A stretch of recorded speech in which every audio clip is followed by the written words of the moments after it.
Something crazy like sell a lot of our things and move abroad. Let's do that. And, when you move abroad and you're in a country where they're not speaking the language you're used to, you have a lot of time with yourself. You speak English to yourself because you're abroad, and most people there speaking Portuguese, they can speak English, but it was a really eye-opening time for me.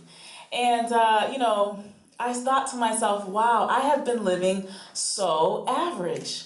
Now, people wouldn't, with your surgery clothes on and looking at yourself, nothing is on to claim you, nothing to identify you, you're just there. And boy, was that a difficult time. So I said, well, you know what, maybe life really isn't for me. Maybe I just need to stop everything. I'll stop writing. I'll stop singing. I'll go to school. I'll go and teach, but I'll just be there. I won't pull out those journals I've hidden for the last 12 years. I'll just stuff them in a closet, and I'll just look at them.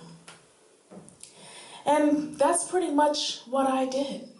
I had plenty of poems. I had 15 years of poetry. I had 15 years of stories I wanted to tell, but I hid them because I thought my life didn't matter anymore.